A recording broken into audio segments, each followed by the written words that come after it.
নবম শ্রেণীর 8.5-এর 9 নাম্বারটি কোনো একটা বৃত্তের একটি স্পর্শক আঁকো যা একটা নির্দিষ্ট সরলরেখার সমান্তরাল হয়। তাহলে এখানে একটা বৃত্ত আঁকতে হবে। তো আমি বৃত্তটা অঙ্কন করে ফেললাম। তারপর আমাকে একটা নির্দিষ্ট সরলরেখা আঁকতে হবে। এই সরলরেখাকে আমি নাম দিব AB। এই সরলরেখাটার সমান্তরাল করে আমাকে স্পর্শক আঁকতে হবে। এই বৃত্তটাতে আমি দুইটা স্পর্শক অঙ্কন করব। তো আমি এই সমান্তরাল সরলরেখা AB এর মতো করে আরেকটি স্পর্শক আঁকব। তো আমি এখানে দুইটি স্পর্শক যেহেতু আঁকতে পারি, তো আমি দুইটি স্পর্শক আঁকব। তো বৃত্ত থেকে আমি একটা সমান্তরাল সরলরেখার উপর লম্ব সমদ্বিখণ্ডক এঁকে নিব।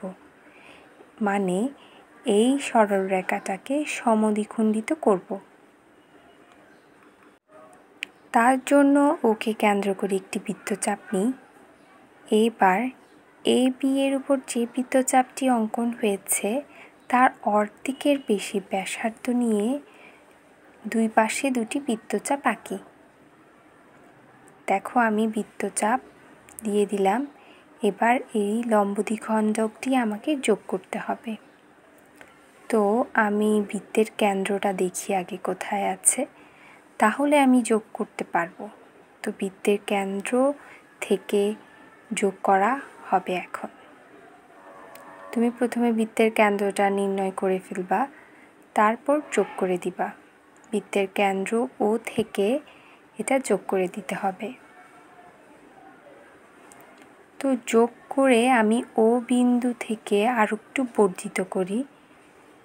এই জিনিসটার নাম দিই R, এবং আমরা জানি O কেন্দ্র বিশিষ্ট বৃত্ত। তো আমি এখানে ওটাকে আর একটু বর্ধিত করি। ওটাকে বর্ধিত করলে তা N বিন্দুতে ছেদ করেছে। তো আমি এটাতে লিখব N আর অপর প্রান্তে লিখব M।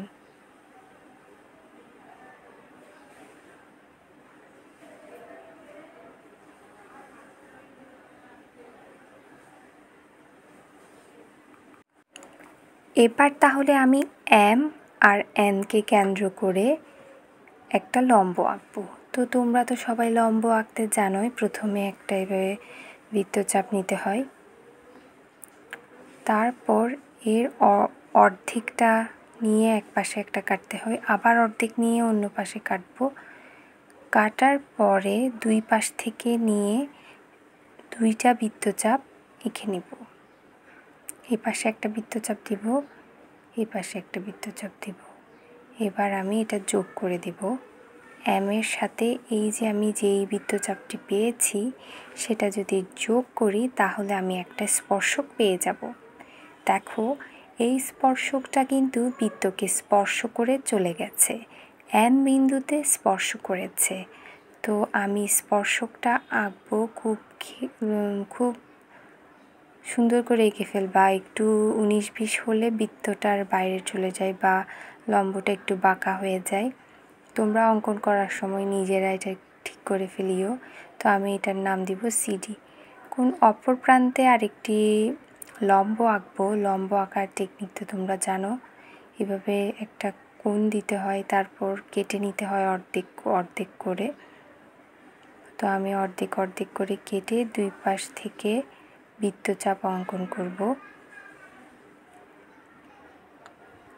এবার আমার N এর সাথে এই বিন্দুটা যোগ করে দিতে হবে।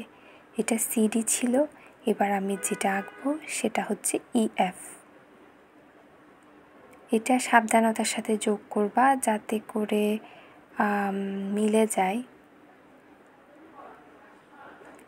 স্কেল ঠিক করে ধরলে সোজা হবে। আমি স্কেল একটু সোজা করে ধরি নাই, তাই এটা একটু বাঁকা হয়েছে মনে হয়। তো এটা হচ্ছে EF। তাহলে আমার একটা স্পর্শক আঁকা হয়ে গেল। বলতে গেলে দুইটা স্পর্শক এঁকেছি।